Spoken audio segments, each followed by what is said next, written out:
নমস্কার। এই মুহূর্তে বিশেষ গুরুত্বপূর্ণ খবর। যারা ব্যাংক বা অন্য কোনো আর্থিক প্রতিষ্ঠান থেকে লোন নিয়েছেন তাদের জন্য কিছুটা স্বস্তির খবর দিল ভারতীয় কেন্দ্রীয় bank reserve bank of India.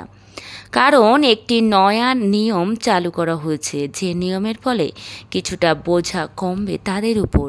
লোনের ক্ষেত্রে আমজনতার বোঝা কিছুটা কমতে চলেছে, কারণ 1 এপ্রিল থেকে লোনের ক্ষেত্রে নয়া নিয়ম চালু করেছে ভারতীয় কেন্দ্রীয় bank reserve bank of India.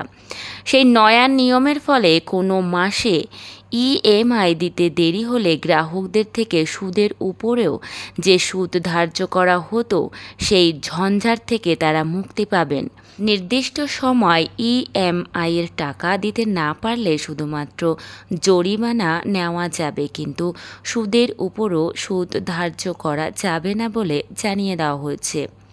নয়া নিয়ম অনুযায়ী দেরিতে ইএমআই প্রদানের জন্য সংশ্লিষ্ট কিস্তির অর্থের উপর যে সুদ গুনতে হতো গ্রাহকদের, সেটা নেওয়া যাবে না বলে ব্যাংক এবং আর্থিক প্রতিষ্ঠানগুলিকে জানিয়ে দিয়েছে আরবিআই। অর্থাৎ ইএমআই দিতে দেরি হলেও কিস্তির টাকার উপর সুদ বসানো যাবে না, সুদের সঙ্গে যুক্ত করা যাবে না বাড়তি কোনো চার্জ।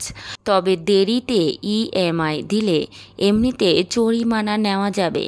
সুদের মূল অঙ্ক বা অতিরিক্ত সুদ নিতে পারবে না কোনো ব্যাংক বা আর্থিক প্রতিষ্ঠান।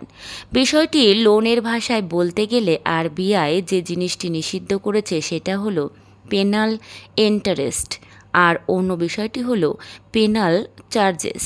আক্ষরিক অর্থে পেনাল চার্জেস হলো একটি নির্দিষ্ট চার্জ, আর গ্রাহকদের যে সুদ নেওয়া হয় সেটার উপর যে বাড়তি চার্জ ধার্য করা হয় সেটা হলো পেনাল চার্জেস।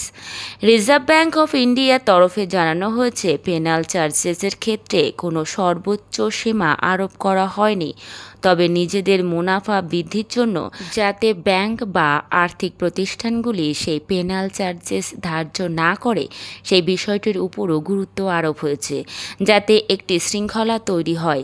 সেই জন্য পেনাল চার্জেস ধার্য করার পরামর্শ দিয়েছে আরবিআই। তাই পেনাল চার্জেসের অঙ্কটা একটি নির্দিষ্ট সীমার মধ্যে রাখতে হয়। লোনের চুক্তির সঙ্গে সেই অঙ্কটা সামঞ্জস্যপূর্ণ রাখার নির্দেশ দিয়েছে ভারতের কেন্দ্রীয় ব্যাংক।